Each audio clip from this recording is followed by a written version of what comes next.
Bonjour Paul, vous allez bien? Bien, merci. Vous avez fait bonne route? Oui. Bien. Un accueil chaleureux pour Paul, qui s'apprête à passer la nuit en dehors de chez lui, et un réceptionniste en blouse blanche, car il n'est pas à l'hôtel, mais à la clinique du sommeil. Est-ce que ça vous arrive d'avoir mal à la tête le matin? Un peu, oui. Le séjour démarre par un interrogatoire poussé pour cerner le problème. Le généraliste qui l'envoie suspecte une apnée du sommeil. Mon cerveau, lui, dort la nuit. Mais il écoute mon corps parce que c'est son boulot. Et quand il me voit respirer, le premier objectif, c'est d'instruire le patient sur ce que sont les troubles respiratoires du sommeil. Ils entendent parler d'apnée, mais ils ne savent pas vraiment ce que c'est. Et il n'y a pas que l'apnée, il y a une série de troubles qu'il importe d'expliquer aux patients pour qu'ils comprennent et qu'ils soient acteurs, en quelque sorte, de ces investigations. Puis commence pour Paul la nuit de vérité. Enchanté, moi je suis Tom, je suis technicien du sommeil. Direction la chambre d'enregistrement, comme en témoigne tout le barda posé sur le lit. Au menu, une polysomnographie. On va étudier toute l'activité électrique de son cerveau, on va étudier l'activité électrique de son cœur, le mouvement musculaire de ses jambes.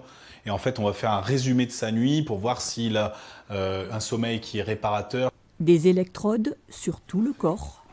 Je vais vous mettre ce boîtier relié directement en Bluetooth à l'ordinateur. Donc ça veut dire que vous n'êtes pas relié à un câble. Un look pas des plus sexy, mais Paul peut ainsi partir dans les bras de Morphée. À demain.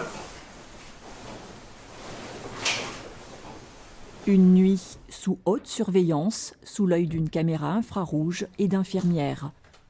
12 heures plus tard. Alors, comment s'est passée cette nuit? Écoutez, très bien. Je craignais avec tous ces fils de ne pas pouvoir dormir. Les enregistrements livrent les secrets de son mauvais sommeil. Au-dessus de 30 apnées par heure, apnée du sommeil sévère. Vous êtes à 26,6. Vous rapprochez du sévère.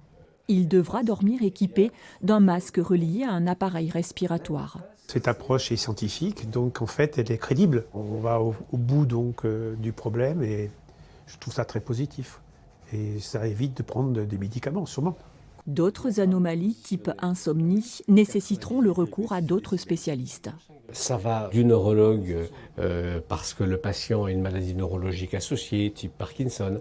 Ça va passer par le psychiatre parce qu'il y a un syndrome dépressif sous-jacent manifeste, par la psychologue en soutien psychothérapeutique d'une personne qui a des soucis, des problèmes qui la turlupinent, on va dire, la nuit.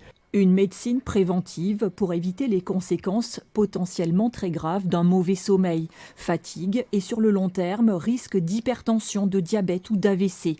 La clinique du sommeil ne désemplit pas 2600 patients cette année soucieux de retrouver comme Paul un bon et précieux sommeil.